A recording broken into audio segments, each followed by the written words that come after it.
Welcome guys, my self Sanjay Sharma from Marcos physical academy. Guys, आज का video हमारा है शिंक पेन पे। मेरे यूट्यूब चैनल के कमेंट बॉक्स में काफ़ी कमेंट्स ऐसे आए हैं कि सर शिंक पेन का कुछ आप इलाज बताएं। तो सबसे पहले इलाज बताने से पहले मैं आपको क्लियर कर दूं कि एक्चुअल में शिंक पेन है क्या और शिंक पेन होने के कितने कितने कारण होते हैं और क्या क्या कारण होते हैं। गाइस, शिंक पेन होने के 4 कारण हैं। सबसे पहला, कोई भी बिगनर जिसने कभी एक्सरसाइज नहीं करी हो, रनिंग स्टार्ट कर रहा है और वो ज़रा सा फास्ट भाग जाता है स्टार्टिंग में ही, तो इस कंडीशन में आपको शिंक पेन होगा, पहली चीज़। दूसरी चीज़ कि अगर आप हार्ड सरफेस पे रनिंग कर रहे हैं, वैसा रोड है जिस पे कि मिट्टी का ग्राउंड नहीं है या हार्ड सरफेस है, तो आप रोड रनिंग पे आपको शिंक पेन का कंडीशन बनेगा। और तीसरा कंडीशन ये है कि जो भी आप जूते यूज़ कर रहे हैं, अगर वो लो क्वालिटी के जूते हैं और रनिंग एडिशन का जूता नहीं है, वो नॉर्मल जूता है, तो उसमें भी शिंक पेन का कारण बनेगा। तो अगर आपको शिंक पेन करता है तो आप इन 3 कारणों से सीख सकते हैं कि अगर आप बिगिनर हैं तो आप स्टार्टिंग में स्लो रनिंग करें, ज़्यादा फास्ट आपको रनिंग नहीं करना है। आप 2-3 किलोमीटर ही करें, 2 किलोमीटर ही करें, लेकिन स्लो रनिंग करें। स्टार्टिंग में आपको फास्ट नहीं भागना है। पहली चीज़, जो आप जूता यूज़ कर रहे हैं, अच्छे से अच्छे क्वालिटी का जूता यूज़ करें, क्योंकि जो रफ़ जूते होते हैं जैसे कि गोल्ड स्टार है, शेगा है, आरएक्स के जूते आते हैं, ये सारे जूते होते तो अच्छे हैं, लेकिन ये उनके लिए अच्छे हैं जो ऑलरेडी जिनके पैर तैयार हैं, जो कि काफ़ी टाइम से एक्सपीरियंस हैं, उन्होंने 2 साल 6 महीने या साल भर वर्कआउट कर रखा है और उनके शिंक पेन जा चुके हैं वो करके, तो उनके लिए वो जूता अच्छा है। बट अगर आप स्टार्टिंग फेज़ में हैं तो आप अच्छे से अच्छा जूता जिसका कुशन, जिसका सोल काफ़ी मोटा और स्पंजी हो, उस तरह के जूते का यूज़ करें। जैसे कि रिबॉक का बूस्ट करके एक जूता है, एडिडास का भी बूस्ट करके एक जूता आता है, स्केचर्स के जूते आते हैं। तो इस तरह के जूते आपको शिंक पेन में काफ़ी हेल्प करेंगे, कम होगा शिंक पेन। लेकिन गाइज़, आपको एक ट्रुथ बता दूं कि शिंक पेन जो है ये कॉमन है, ये कोई भी स्टार्ट करेगा तो शिंक पेन होगा ही आपको स्टार्ट में। तो शिंक पेन का 2 तरीका है इसको हटाने का। क्या तो आप अपनी ट्रेनिंग बंद कर दें बिल्कुल, तो आपको शिंक पेन कम होते होते ख़त्म हो जाएगा। दूसरा, आप अपनी ट्रेनिंग का जो पावर है, स्पीड है, वो और डे बाय डे इंक्रीज़ करें। शिंक पेन होते होते अगर शिंक पेन में आपने अपनी ट्रेनिंग कम कर दी और फिर आप कल ट्रेनिंग करने आ रहे हैं तो दर्द होगा ही। कहने का मतलब है कि बहुत ज़्यादा स्पीड नहीं बढ़ानी, लेकिन अगर आपको शिंक पेन भी है तो आप स्लो रनिंग कर सकते हैं। अगर आपका शिंक पेन इंजरी में तब्दील हो चुका है, लाइक कि आपको हेयर क्रैक आ चुके हैं या ऐसा कुछ आ चुका है, तो फिर उस कंडीशन में आप रेस्ट करेंगे। लेकिन अगर आपको कॉमन शिंक पेन है, काफ्स पेन है, तो इसमें आप अपनी रेगुलर प्रैक्टिस रोकिए मत, अपनी प्रैक्टिस को कंटिन्यू कीजिए। उसकी जो स्पीड है उसको ज़रूर कंट्रोल में रखें। धीरे धीरे करते करते ये शिंक पेन जो है कम हो जाएगा और फिर धीरे धीरे बंद हो जाएगा। लेकिन शिंक पेन को टेम्प्रोरी इलाज के लिए मैं आपको बता दूं कि अगर आपको शिंक पेन होता है तो टेम्प्रोरी क्या इलाज करें। हालांकि शिंक पेन का कोई परमानेंट इलाज नहीं है, उसका परमानेंट इलाज यही है कि रेगुलर वर्कआउट करते करते ही शिंक पेन धीरे धीरे कम होकर ख़त्म हो जाता है।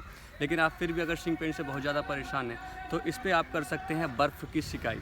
आप बर्फ़ ले सकते हैं, आइस पैड ले सकते हैं और उसको शिंक पे अपने इस तरह से, जहाँ पे भी आपको पेन है वहाँ पे इस तरह से आप 6-6 मिनट 5 मिनट पे करते रहें।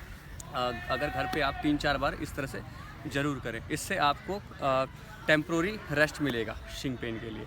और एक और तरीका है, जैसे हम वज्रासन में बैठते हैं तो वो भी तरीका आप देख सकते हैं कि बैठने का तरीका क्या है। आप इस तरह से नीज़ पे बैठेंगे और नीज़ पे बैठे, दोनों नीज़ आपके टच होने चाहिए और पीछे आपके दोनों हिल टच होने चाहिए। ये मैंने फ्रंट एरिया दिखाया, अब मैं आपको बैक एरिया दिखाता हूँ कि आपके ये जो हिल है ये आपस में टच होने चाहिए, इस पर गैप नहीं होना चाहिए।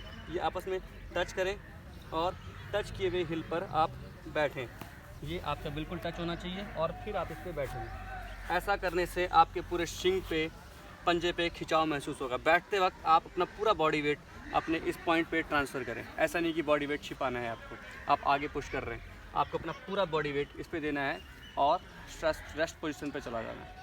आप इस तरह से 3-4 मिनट रोज़ एक्सरसाइज करने के बाद आप बैठें और आपको महसूस होगा कि ऐसा करने पर कि आपके शिंक पे काफ़ी खिंचाव और ये पंजे पे काफ़ी खिंचाव महसूस हो रहा है, तो इससे शिंक पेन पे भी राहत मिलता है। तो आप यही कर सकते हैं। और स्टार्टिंग में मैंने बस यही बताया कि अगर आप शिंक पेन कर रहे हैं तो अपने वर्कआउट को बंद ना करें। अगर आपका शिंक पेन हो रहा है तो आप अपने वर्कआउट को कंटिन्यू करें और उसकी स्पीड पे ज़रूर कंट्रोल रखें। ज़्यादा स्पीड नहीं भागना, लेकिन भागना ज़रूर है। खान पान में आप ध्यान रखें अपना, कैल्शियम की चीज़ें ज़्यादा से ज़्यादा खाएँ, प्रोटीन की चीज़ें ज़्यादा से ज़्यादा खाएँ। तो बॉडी मसल्स, सिर्फ शिंक पेन का ही प्रॉब्लम नहीं है, और भी बॉडी मसल्स लोगों के दर्द होते हैं ट्रेनिंग के दौरान, तो उस दौरान आपका डाइट का ख्याल रखना है। तो बस आप सिंक पेन के लिए यही कर सकते हैं, क्या तो बर्फ़ का इलाज कर सकते हैं, जूते में परहेज़ कर सकते हैं। रोड रनिंग है तो रोड रनिंग बंद कर दें और स्लो रनिंग करें, स्पीड में रनिंग ना करें अगर आपको सिंक पेन हो रहा है तो। जो मैंने आपको बताया ये तरीके, इतने ही तरीके आपको अप्लाई करने हैं।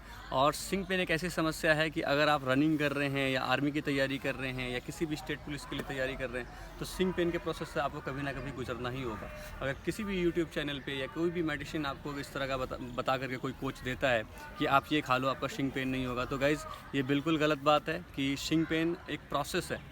और जब आप ट्रेनिंग के सिनारियो में आएंगे तो प्रोसेस से भी आपको गुजरना ही है। बस उस प्रोसेस को आप डेली रूटीन वर्कआउट करते करते आपके पैर में ऐसी मजबूती आ जाती है जो कि सिंक पेन महसूस होना कम हो जाता है। एक्चुअल तरीका सिंक पेन को ख़त्म करने का यही होता है कि आप अपनी ट्रेनिंग की कंटिन्यूटी को बरकरार रखें। जब आप ज़्यादा दर्द में हैं तो आप कंट्रोल ज़रूर रखें, आप अपनी स्पीड में ज़रूर कंट्रोल कर दें, बट स्किप ना करें। अगर किसी तरह की इंजरी में हैं तो आप स्किप कर सकते हैं, बट अगर नॉर्मल प्रॉब्लम है आपको सिंक पेन के लिए तो उसमें आप अपनी कंटिन्यूटी ख़राब ना करें और रेगुलर बेसिस पे अपनी ट्रेनिंग करें, स्लो करें। जूते का ख्याल रखना है, जैसा कि मैंने बताया, रोड रनिंग नहीं करनी है। और अगर आप बिगनर हैं तो फास्ट रनिंग ना करें।